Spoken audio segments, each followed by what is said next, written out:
EDSA, let's let it rot or may pag-asa pa? Baybayin natin ang napakahabang problema ng Epifanio de los Santos Avenue. It was easy to catch me with your big brown eyes and the way you smile. Pasensya na, medyo delayed ang ating broadcast because the past couple of days have been sick. May trangkaso ako the past couple of days. Medyo recovering pa tayo ngayon kaya medyo ganito yung boss ko. Pero, you know, I don't want to keep you waiting. So, in this topic, we'll talk about EDSA and yung emergency powers sa tinanggihan ng ni Presidente, yung point ni Grace po and Tugade, also yung mga possible solutions na nag-weigh in na yung mga ibang mga experts on the matter, plus my recommendation. And of course, before we cap this off, the last part would be yung feedback session because I will always respond to you. Alright, first off, let's talk about kung saan ba nanggagaling ang emergency power ng Presidente. It emanates from, ang source niyan is from the Constitution. Article 6, Section 23, Paragraph 2, and I will read it for you.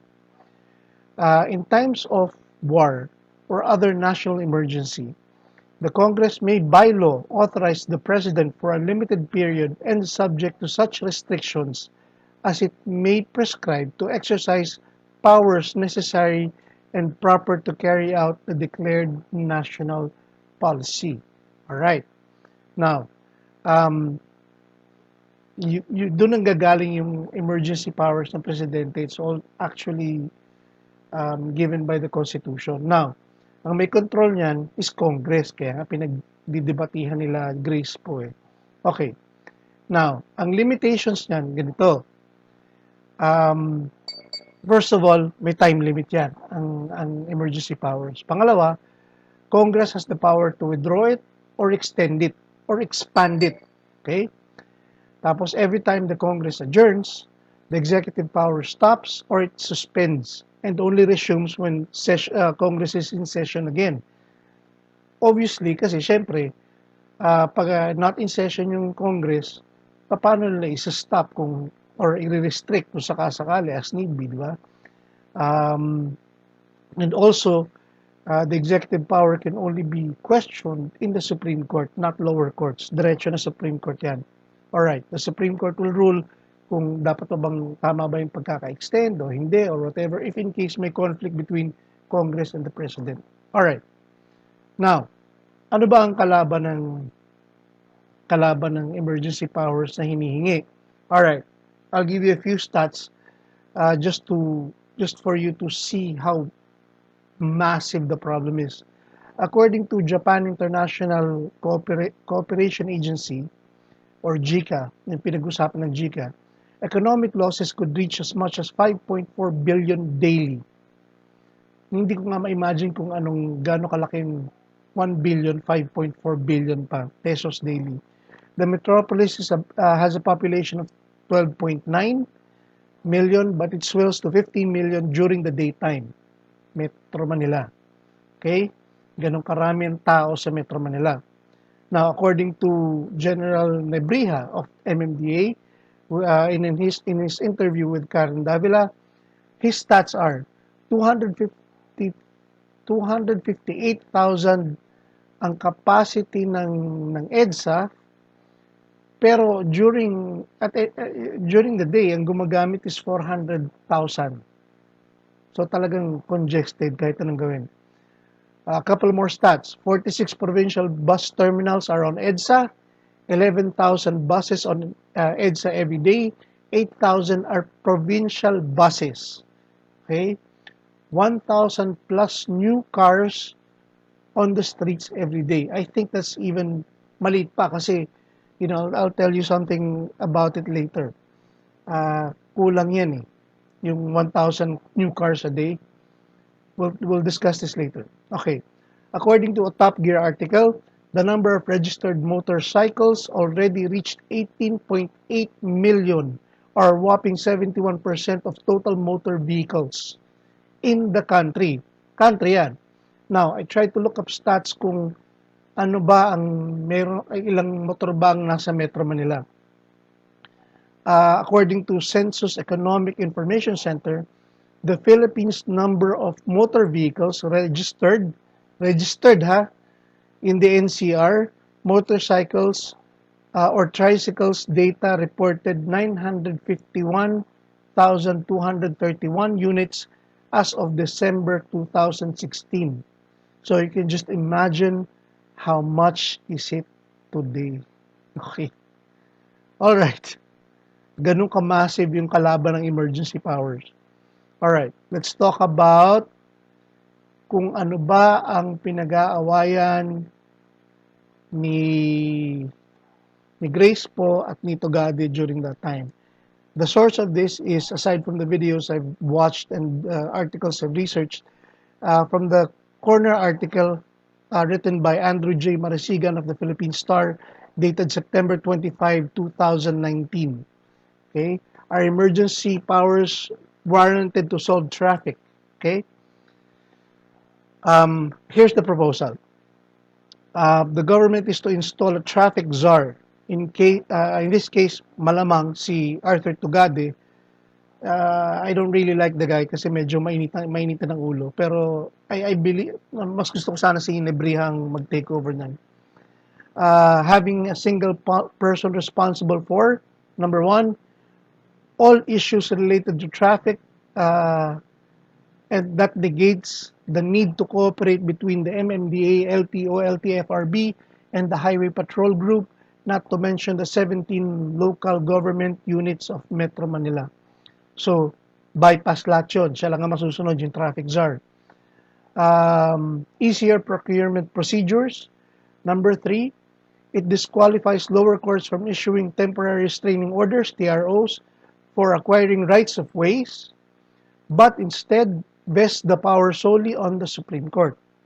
Number 4, the powers of public utility vehicles, the power over public utility vehicles and their franchises and routes, which probably includes buses as well, and the power to open roads in private subdivisions, right of way din yan. Now, yun yung point nila. According to Grace po, yun yung hinihingi ng emergency powers. According to Grace po, there are already several laws to address the procurement and right-of-way issues. RA 9184 gives the DOTR alternate modes of procurement and limits the period to just 3 to 6 months. Executive Order 34 allows agencies to directly avail of alternative modes of procurement such as direct contracting, repeat order, and negotiated procurement. RA 10752 sets negotiated sale of properties used for right-of-way to just 30 days. If negotiations fails, an expropriation case will follow, for which a writ of possession will be issued within 7 days. Judges cannot order further hearings on property values. RA 8795, okay, prohibits lower courts from issuing TROs or injunctions on government right-of-way or procurement projects. Only the Supreme Court can issue TROs, preliminary injunctions, or preliminary mandatory injunction against government on the following right-of-way or acquisition, bidding, or awarding of contract and commencement of or termination of projects. Now, what Grace po is asking for is the master plan. She wants to go into specifics kasi syempre, pag nilagay mo, 'di ba, remember, Congress controls this. Para mailagay mo into law kung ano yung dapat maging power sa emergency powers, kailangan ng master plan. Okay? Hindi puro motherhood statements. All right. According to ang opposition ni DOTR Secretary Arthur Tugade, the master plan or roadmap for transport infrastructure development plan of 2004 updated in 2017 includes road management, public transport and new infrastructure needed for until the year 2030, railways, rivers, ferries, airports, seaports, since they also affect traffic, and does not focus on EDSA alone. Yun ang kanyang argument. A list of projects for emergency powers to be used were submitted to the Senate back in 2016 and acknowledged by PO as being received. Now, further argument is the current laws na sinight ni PO aren't enough. Why? Right-of-way acquisitions the usual mode is through negotiated sale. Process mandates government to pay a down payment of 50% of real property, 50% of the real property before it facilitates the takeover. The balance will only be paid once the title has been transferred to the government. Issue: who will give their land titles with only 50% payment? In other words, lalaban din, di ba? This will only resort to the government invoking eminent domain, and the process could take years. Okay? Pag nilagay mo na emergency powers yan, tanggal lahat yun. Number two, on procurement. Poe cited the process shortened, but kailangan pa rin ng public bidding do sa requirement, to which executive powers should do away with that. There are only 3 situations where negotiated procurement can be used. The first two include states of calamities. Now, the third is when immediate action is needed to prevent loss of life or property. Other than that, public bidding ang kailangan. Ngayon, yung public bidding na yan is for transparency, and of course, to make sure that we get the most bang for our buck. All right. Number 3, on the LGU, 17 local governments of 17 LGUs, local governments, yung mga mayors, governors, etc., each have their own ordinances that regulate traffic and public utility vehicle management, not to mention yung mga tricycle. These ordinances are not synchronized. Now, pagka merong executive power, tanggal lahat yan, sila lang ang masusunod. The DOTR can force LGUs to conform to a harmonized traffic scheme, okay, without violating the local government code. Now, on public transport, the sheer number of buses on the road and how they conduct themselves on the road are contributors. Majority of the owners of these buses are, yung mga franchise nila are political personalities, military men, or entities connected to both. So in other words, pinupolitika nila. Okay? So, pag nagkaroon ng emergency powers, kahit sino ka man, gaano ka man kataas, tanggal lahat yan. Okay, on alternative routes. With emergency powers, the government can quickly compel private villages to open their roads to public use. This by itself will improve traffic tremendously. Subukan mo sa Dasma yan, sa Forbes, tsaka sa baka yung mga maliliit na subdivision lang na walang laban at walang perang gawin nyo dyan. But anyway, San Lorenzo included. Moreover, emergency powers will allow the government to relocate informal settlers faster so that it will to expedite priority infrastructure projects. Now, a few more problems. Minsan sa master plan, it's very good on paper. This is according to the interview of Nebriha. Pero implementation nito is hell. Okay? Katulad na lang nung recently na nakita natin yan when Mayor Isko and other mayors tried to clean up the streets. Okay? Pagkaalis ng cleaning operations, nandiyan na naman sila. Wala ka nang gagawin araw-araw kundi i-implement na lang yun. Okay? And plus, patronage politics. Okay? Pagka ginalaw nila barangay captain yan, nila mayor yung mga vendors na yan, especially mga constituents nila, baka it will work against them in the next elections. Okay? Ganun eh. Ganun ang mga problema. Now, here's how I see it. Okay? Without executive power, nagkaroon, yung rehabilitation ng Marawi, wala pa. Yung Boracay, nagawa nila without executive power. To their credit, ano? Manila Bay, nagawa nila. Mabuhay Lane, nagawa nila without executive power. So, you know, adding more power is it really the solution? Is it really the solution? Kasi ganito yan, no? If we're talking about infrastructure projects and all of those things na gusto nilang gawin, procurement, new roads, meron pang proposal na may parang second floor or third floor ang EDSA, creation of new roads. By the time matapos yung mga infrastructure program na yan, useless na rin kasi mabilis dumami ang mga tao eh. Okay? Ngayon, I would like to touch on yung sinasabing 1,000 new cars per day. I used to work for a car dealership. Okay? Now, here's the thing. Per month, I won't mention the car dealership, per month sa head office, ang quota niyan is 150 cars per month. Okay? Otherwise, you don't get new units, yung mga mababentang units. So, we're just talking about one car dealership. Ilan ba ang car dealership? Okay? Ilan ba ang brands ng kotse? Okay? At you can see the promos everywhere na tipong kahit sino na lang ang pwedeng bumili ng kotse ngayon. Magkano na lang ang mga down payment? 20,000, 50,000, and it goes to the streets every single day. Okay?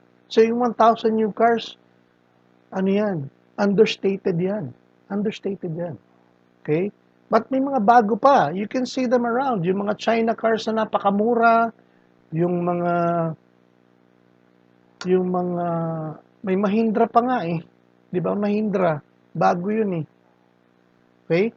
So anyway, ang problema talaga is overcrowded ang Metro Manila and the volume of vehicles on the streets. Okay? Now, so nagtapos sila doon, hindi sila nagkasundo and nag-give up na nga si presidente diyan. Now, let's talk about solutions. Okay? Possible or tangible solutions. Okay. Isa sa mga reklamo is hindi ma-implement ng maayos ng MMDA ang kanilang mga dapat gawin sa EDSA because they don't have police powers. Okay? Some of them are being mocked by bus drivers dahil hindi nga sila makapag-confiscate ng licenses. Okay? So I guess that's needed na mabigyan sila ng police power kasi grossly inadequate, okay, ang ating manpower in terms of enforcement. Yan. Inadequate talaga. Okay? Now, siguro, every LGU has their own unit as well. Pag-reportin na nila sa MMDA for coordination man lang, di ba? Para probably kung ma-deputize sila one way or another, magkaroon din sila ng police and ticketing power and the power to confiscate licenses, not only for buses, but also for private vehicles. Okay, here's another one. One of the more ridiculous ones by Congressman EDSA. Ban all private vehicles from 6 to 9 a.m. And 6 to 9 p.m. Recommendation, leave the house at 5 a.m. What I recommend is to Congressman EDSA, bawal ka na, wag ka na mag-recommend. Okay?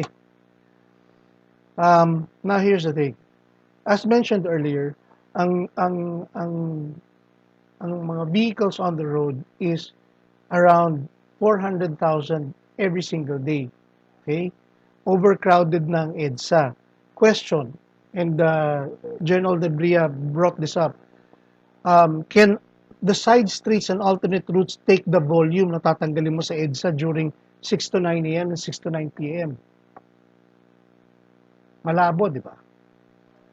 Number two, now here's something worth thinking of. Um, Gawing one-way ang EDSA. Okay. Ang diniscuss ni Karen Davila with General Nebria was southbound. I suggest make it northbound. Okay? It's not ganito, no? It sounds ludicrous talaga. It sounds ridiculous once you, EDSA gagawin mo one way. Paano kaya 'yon? Ganyan. Now here's the thing. When you think of routes, pag ginawa mo, ang sabi ni General Nebria, pag ginawa mo southbound diyan, yung mga northbound na skyway mawawalan ng silbi katulad na lang sa Rockwell, sa Ortigas, etc., etc. Now, kung ganun ang argument, let's make it northbound. Okay? Para magagamit niya. Now, ang southbound mo ngayon is either going to Ross Boulevard or C5. Okay? Para lang umusad yung EDSA. It's worth looking into. It sounds crazy. Nung una rin natawa ako, pero pag-isipan niyo mabuti, it's logical, I think. To a certain degree, it's logical. Now, sabi nga, there will be some engineering things that has to be done, but it's, if we haven't tried it out, let's try it out first. Okay? Number three, another ridiculous proposal was car brand coding by ex-PAD core consultant Ariston Gorospe.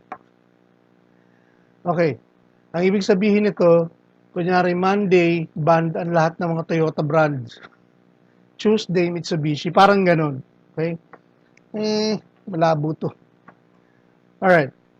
Number four, make it similar to Singapore. Make it difficult for consumers to buy a second car or third car.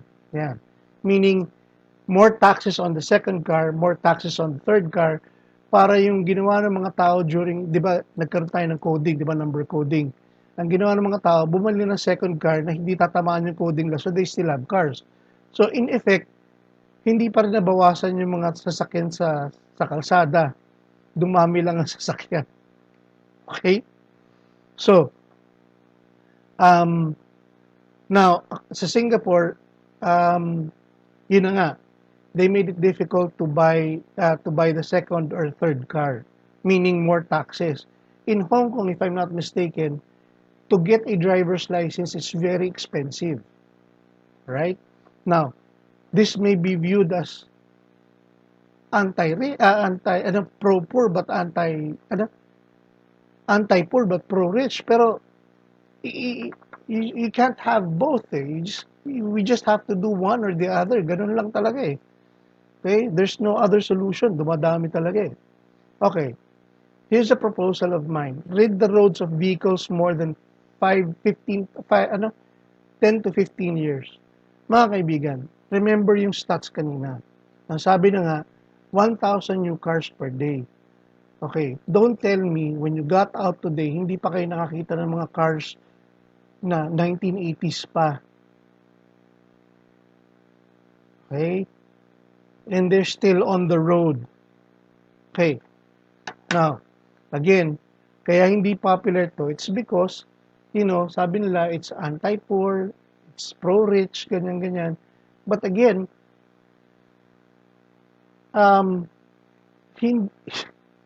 it's not popular, but you have to solve the traffic issue one way or another. Diba? You can't have everything that you want all in one basket. Ganun talaga. Okay? Our counter-argument is paano naman kami mahihirap, basta well-maintained at umaandar, okay na. Hindi eh. Okay? Hindi ganun yun eh. Ngayon, this can be solved by a good mass transport system, and we'll get to that in a while, kasi dikit-dikit na to eh. Now, another proposal is number 6. Encourage carpooling by giving incentives to those who will practice this. Okay. Now, the only incentive, kaya hindi nagiging popular yan, marami nang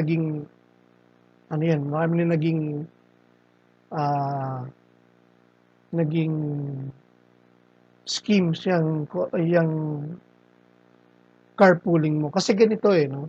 Kung ang incentive mo lang for carpooling hindi ka huhulihin, that's a very poor incentive. Halimbawa, a discount on fuel, discount on registration. Yung ganon, something worthwhile para sa mga nagka-carpool hindi siya para ma-encourage yung mga tao mag-carpool. Pero kung ang encouragement mo lang is negative, yung hindi ka lang huhulihin, it's not enough. It's not enough. It's not, you know, not worth looking into. Kasi, tama, kung makikita nyo sa EDSA ngayon or anywhere, yung displacement ng mga kotse, okay, isang tao sa isang malaking SUV. Okay, that takes up much of the roads. Okay, number 7. Ito, hindi rin popular. Purchase of vehicles will only be allowed if the buyer has parking space for the same. Please stop converting your garage into extensions of your house. Okay? A lot of us are guilty of this. Okay? Bibili ka ng kotse, wala kang paradahan, ginawa mong kwarto ni sino-sino yung bahay mo. O tapos sa may paparada sa labas. Pag natuka, galit ka. Ganun. Okay? Please don't do that. Okay? Suportahan natin tong no garage, no car policy. Because remember, the aim is, volume reduction. Okay? Now, I don't know how they're going to implement this, or not to corrupt the inspectors or whatever, pero you have to. Has to be done one way or another. Okay. Now, here's a couple of things which are my favorites. This is from Congressman Edgar Sarmiento from Samar. No? Increased bus lane that will be used by by buses, of course. Ngayon, the problem is why is it not effective today? Kasi unang-una talagang traffic yung non-yellow lane eh. Okay? Pangalawa, kung sakasakaling galing ka man sa loob at papasok ka ng EDSA, yung mga nasa inner lanes naman, ayaw naman magbigay. Paano ka? Ayaw magbigayan. So, paano papasok sa right lane yung mga sasakyan? Alright. Anyway, now here's the thing. According to Congressman Sarmiento, yung kanyang, and I'll post pictures of what he proposed. No? Yung kanyang proposal would be a central command for all the bus franchises, 46 provincial for 46 provincial bus terminals on EDSA, ikakalat natin outside EDSA yan. Tapos tawag dito, magkakaroon tayo ng Bogota system ng Bogota bus system. It's very nice. I suggest you look it up online. Marami ng videos sa YouTube. Ang ginawa nila, yung parang yellow lane, okay, ginawa nila sa inner. Parang in other words, magiging kadikit siya ng MRT. Okay? Ngayon, yung 2 lanes na yon, may harang yung sa gitna, may barrier na mismo yun para hindi sila lumalabas sa private lanes. And yung mga private lanes, hindi rin papasok doon sa mga bus lanes. Ngayon, what will that do is it will aid MRT in bringing people around. Yan. Ngayon, yung gagawin nila, iikot-ikot lang sila doon sa buong EDSA ng ganon. Tapos para silang additional MRT, LRT. Yan. Doon lang sila iikot-ikot. Now, there's also a proposed bus lanes na sinasabi si Congressman Sarmiento, yeah, na iikot-ikot lang sila from certain areas going into Metro Manila at yun lang kanilang route using this one. It's very nice. Look it up. Okay. Now, I strongly believe the solution is not just one measure, but a combination of the best and most painful and most unpopular solutions. Okay, none of these are possible without political will, and anything short of that is an exercise in futility. It's just, it is what it is. Okay, there's no going around it. Ganun lang talaga ang ganun lang talaga ang solution. Okay. Now, here's my proposal. Okay. Okay, here's my proposal. Tabingi ako sa camera. Yun. Hindi ko napapansin, tabingi pala ako sa camera. Okay. Um, here's my proposal. Okay. It would cost, for those of you who care to listen, it would cost very little on only political will and pakikisama with everyone else. And probably could be done by an executive order, not necessarily executive power. Okay. Ngayon, here's my proposal. Why not make the office hours per city staggered? Staggered. Halimbawa, kunyari, alamin natin, may mga demographics and statistics naman yan, no? Alamin natin where vehicles are most congested in the morning. Say, kunyari, Makati, okay? And give out an executive order. Ang Makati office hours starts between 7, 8, 9, 10, 11, 12, 1, 2, 3, 4. 7 to 4 a.m. 7 a.m. to 4 p.m. Okay? Tapos ang susunod, halimbawa lang, Pasig. Okay? Ang pasok niya, 8, 9, 10, 11, 8 o'clock, 8, 9, 10 hanggang 5. Okay? Quezon City, 9 to 6. Okay? Manila, 10 a.m. to 7 p.m. Okay? All right. What is the beauty in that? Number one, you don't need additional roads. Number two, ang mangyayari yan, yung mga MMDA, pwede mo silang, kunyari, ang unang bubukas Makati. Lahat ng MMDA Makati. Okay? Assist traffic in Makati to make it run smoothly. Pagdating ng mga 8 p.m., takbo silang lahat ng Pasig. 9 p.m., takbo silang lahat ng Quezon City. Okay? Tapos, 10 o'clock, takbo sila lahat ng Manila. Ganon, All the cities have their, depending on yung volume nila, will have their own staggered office hours. Ngayon, the beauty of that is, kung kunyari sa Makati, you end your work at 4 p.m. at meron ka pang meeting sa Quezon City, alam mong may oras ka pang tumakbo ng Quezon City. Or may gagawin ka pa ron, or susundin mo yung mga bata, whatever. May from school, say, they go to school in Quezon City, so di may oras kang tumakbo pa doon.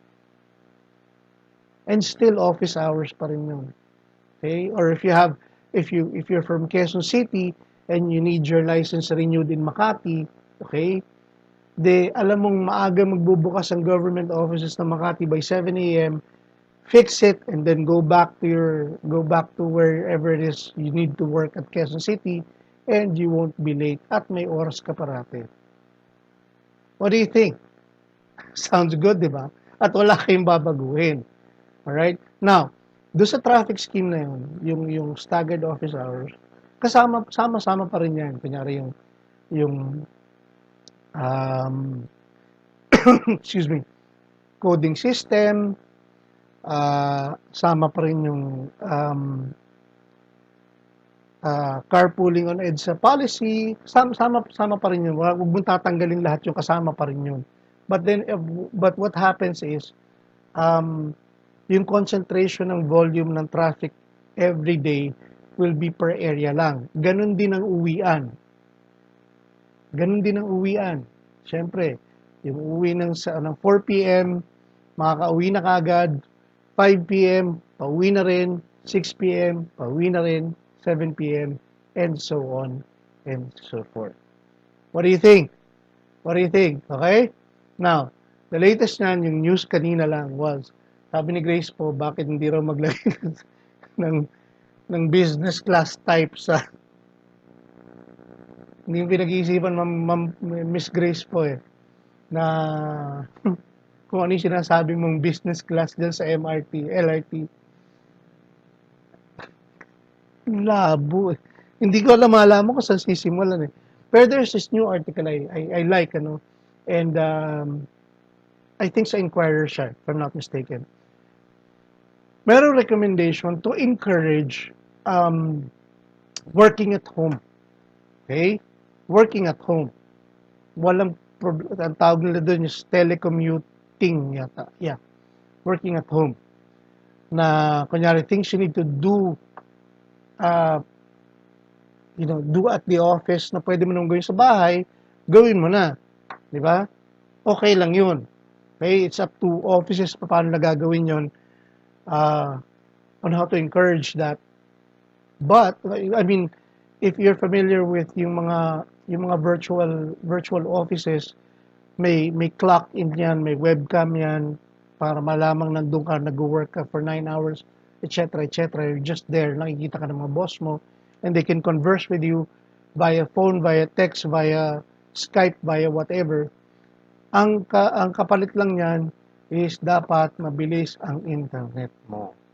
Na, sad to say, we are last in the we're last in Asia in the speed race ng internet. Number 1 tayo sa slowest. Okay? Sa buong Asia. Okay? So, that's something that needs to be improved on. But then again, if you can watch my videos and you can watch your podcast and you can watch your YouTube, may pag-asa. Okay? I just hope yung pag-asa is not too expensive so that everybody can use. Alright? Alright. Okay. I guess we've discussed that. Okay, we'll get into feedback. Feedback nung pinost ko kasi may pinost ako sa ating page about ang tanong ko is emergency powers. Okay? Ano sa palagay niyo may dudulot nito sa EDSA? Okay? Kailangan ba? Okay. Mostly, a lot of people would like to put their trust in the president. Okay, blind trust daw. Or subukan daw muna, etc. But it doesn't work that way. Kasi, ganito, no? Mga kaibigan, hindi si Duterte, if you trust him with your life, hindi siya mismo mapapatupad niyan. People under him. Okay? Even if you trust Tugade or Nebriha, hindi sila papatupad niyan directly. People under them. Okay? Baka yung inyong mga iniidolo ay masira lang dahil sa mga tao under them. Diba? Doon nga kay Presidente, ilang cabinet members na ang tinanggal niya because of a whiff of corruption. Okay? Imagine pag ganyang kaliberal yan. Okay? Yung procurement, right of way, etc. Diba? Okay. Tapos, who's to say na yung appraisal ng bahay mo, pag gusto nilang i-take, or property mo, or whatever, building mo, gustong i-take ng gobyerno yan, dahil dadaanan ng whatever nilang gustong gawin. Okay? Magkano lang? Baka lugi ka. At wala kang right questioning yun. Diba? Those are the problems there. Too much power sa government could lead to inefficiency and corruption. Kasi, let's face it, hindi lang Duterte administration, governments all over the world suck at giving services. Ganun talaga.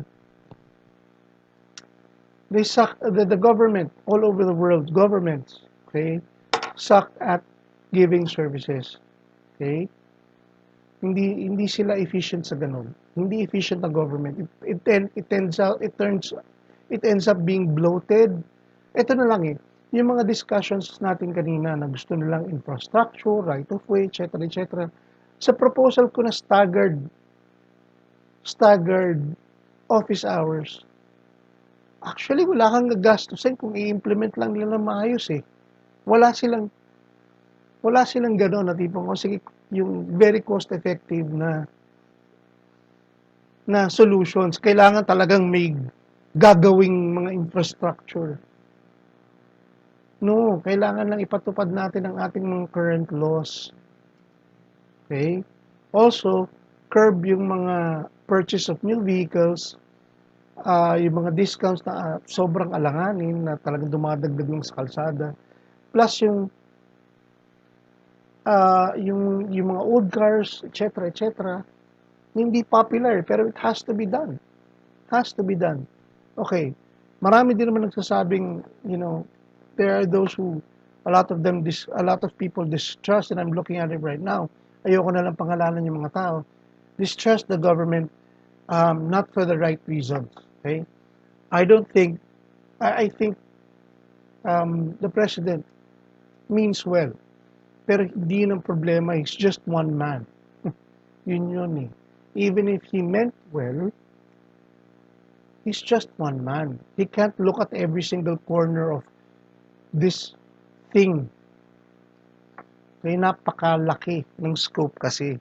Now, sabi nga nito Gade, he wants to declog other areas of Metro Manila para lang dumalo yung traffic. Okay, fine.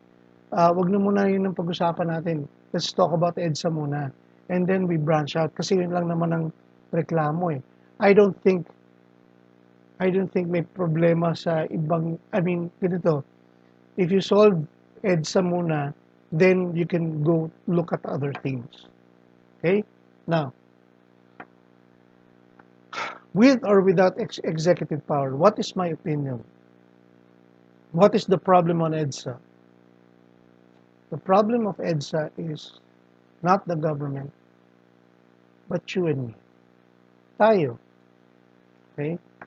Kasi yung ugali natin, lakas natin magpalusot sa totoo lang. Okay? Kahit okay, I've seen surveys upon surveys na okay daw ang executive power. Fine. But ang mentality ng tao is, for as long as it doesn't inconvenience me, okay, ganyan tayong mga Pinoy, okay yan. Alright? Pero pagka naiipit sila, gagawa ng lusot pipilitin lang gumawa ng lusot. Okay? I'll give you an example. We all know this at huwag na tayo magbulahan. Saudi Arabia, ating mga OFW, bawal ang alak. Anong ginagawa? Gumawa ng sariling alak. Di ba? Ganun eh. Ganun eh. Alright?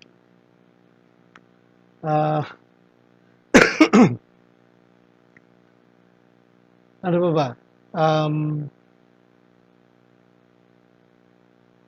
Sa LTO, di ba nga, sa LTO, meron pang bulag na nakakuha ng lisensya. Bulag. Hindi niya balabaltaan yun. Bulag na ako ng lisensya. How the hell? Okay. Stop politicizing the issue. Sino ba namumulitika? Hindi naman yung mga kotse, tayo eh. Pinupolitika niya yung issue. Okay? Hindi, discipline is good, but it can only take you so much. It only take you so far. At the end of the day, ikaw pa rin ang dapat magdisiplina sa sarili mo. Hindi mo pwede sabihin, eto, nakakatuwa sa atin. Kasalanan ng mga bus. Sasabihin ng mga bus drivers, hindi, kasalanan ng mga private vehicles. It's all our fault. Lahat tayo ayaw magbigayan. Okay? Lahat tayo kung lulusot. Okay. Here's another thing. Hindi pa nadidiscuss to. Yung mga e-bikes. Some of them are already on the main roads. Haven't you noticed? Okay, eto pa. E-bikes. Alam niyo yung e-bikes na may hood pang ganon? Okay? Ang e-bikes okay lang dapat eh. Kaso nga lang, nilagyan mo ng hood, yung displacement mo sa kalsada, eh kasing laki ng isang tricycle. Ang classification mo, bisikleta. Oh, and everybody has their own e-bikes now. They're contributing to the congestion of the side streets and some of the main roads. Meron mga tricycle types dyan na nasa main roads na. Okay? Paano nangyari yun? Ang classification ng mga e-bikes are toys. How can they be on the main roads? May nakita pa akong e-bike sa EDSA. Hindi kailangan ng safety gear. Okay, you can only fault MMDA so much on this kasi sa konti nila, sa haba ng EDSA, sa dami ng sasakyan, hindi nila mahuhuli lahat yan.